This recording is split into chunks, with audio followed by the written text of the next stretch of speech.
All right, how do I want to tell this story?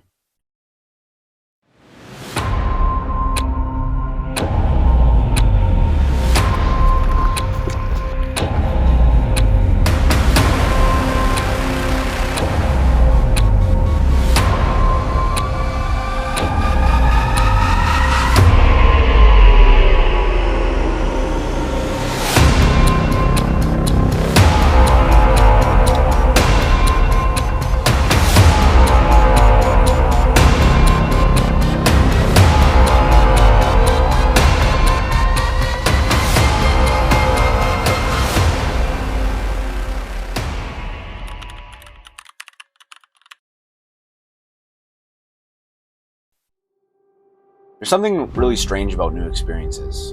How they seem to extend time, per se. How a week can feel longer than a year because your brain is seeing everything for the first time. New roads, new people, new terrain, new obstacles, new problems. And I want to say, like, a new version of yourself because this is the first time that you've had to deal with it. And I think that's why certain memories stay with us forever. And of course, these memories become stories that we tell. Not because they were perfect, but because they were new, they were novel. A few months ago, I met this guy named Connor at a wedding.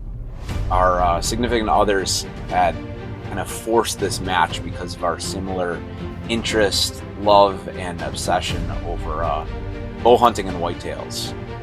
But within two conversations, we somehow decided that we were going to drive across the country and attempt a do-it-yourself spot and stalk spring bear hunt in the mountains of Montana. With bows, of course. A hunt that very few people even attempt, especially with archery equipment. And honestly, we had no business even trying it. But that's kind of what made it exciting. And Connor is just on a totally different level. His experience within whitetail, his ability to isolate an animal and go after it after years and years is not where my experience is, to say the least. He's just one of those guys that notices everything. A bent twig, a track in the mud, a game trail, a flower chewed differently because somehow he knows that a deer doesn't feed with the front of its mouth, it feeds with the back of its mouth. Meanwhile, my experience came a little bit more from the mountains, long approaches, suffering through the terrain. Somehow those two worlds ended up meeting at the perfect time. So for 4 months, we obsessed over this hunt. Podcast, maps, e-scouting, bear behavior. And every day we were texting or audio messaging back and forth to try to solve a puzzle that we had never seen in real life. And honestly, that might have been one of the best parts. Because when something is new, it consumes you differently. It makes time slow down. And as he picked me up from Minnesota, this trip started with a blown tire in the middle of nowhere. And before the hunt even started, we were already covered in dirt on the side of the road, trying to fix a problem together. So the bear hunt hasn't even begun, but it definitely has begun. We're at Fleet Farm, got 2 new tires. Connor's working on it. Fun, fun, fun. And it was Mother's Day, it was Sunday, everywhere was closed, but those moments become part of the story too. The struggle is the memory. And every day in Montana forced us to adapt. Nothing looked like we imagined. The terrain was way steeper and thicker. One day it was hot and sunny, and the next day it was snow, sleety, and rainy. We'd hike for miles, blast until our eyes hurt, sleep a few hours, wake up and do it again. And slowly, piece by piece, the mountains started teaching us how to hunt. We found tracks, scat, claw marks, fresh sign that made us believe that we were getting closer and closer. And finally, on the third day, we were up at a vantage point, shout out to Brian Barney, and we spotted our first bear. What just happened? We flashed up our first cinnamon door. Cinnamon door out there. We thought we might go a whole trip without seeing a bear, but 8:15 or 8:20 and we just spotted one. Connor's got some hawk eyes, and luckily my scouting paid off and we moved to a new spot. Bada bing, bada boom.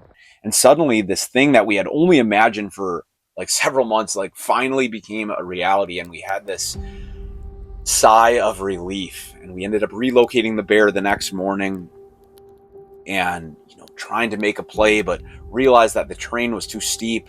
But all of this was part of this new experience. And we got to the last day and we decided that we were going to set up on the freshest sign in a creek bottom and set up more like whitetail hunters than Western hunters, an ambush at a creek crossing. And on that final morning, on that final sit, really within the final hours, a bear runs out behind me. I definitely thought it smelt me. It ends up stopping, looking at me, standing on this log, and I range it at 32 yards. I draw back, I get settled, but it's a its shoulder is facing me. I'm waiting, I'm calming, I'm going through that shot process, and then it steps down off the log, quarters away, and before it's about to run, I end up releasing my arrow.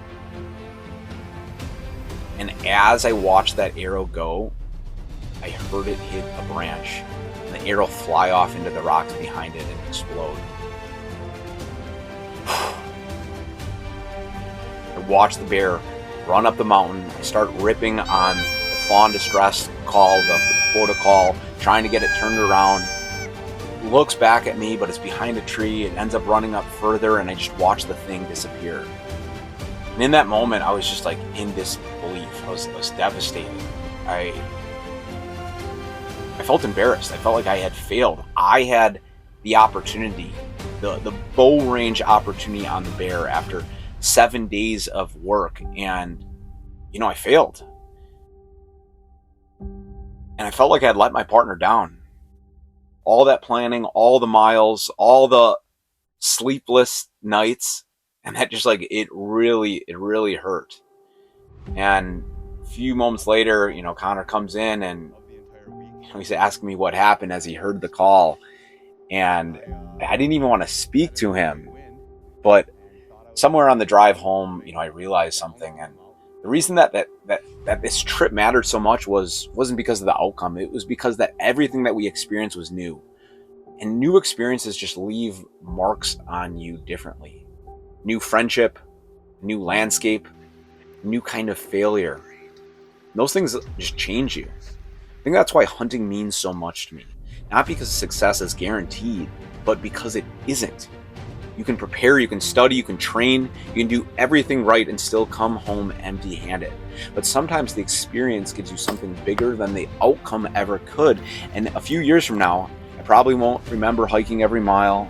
I probably won't remember the snow, but I will remember the blown tire, conversations, the missed opportunities, the feeling of being fully alive inside of something uncertain. On the drive out there, we listened to this podcast by Boyd Vardy, and he said that modern society is 3 days deep. And when you're in a new world, in the mountains, in the woods, you really start to feel attunement with the natural world. And that's what new experiences make you feel. They make you feel time again. And maybe that's the whole point.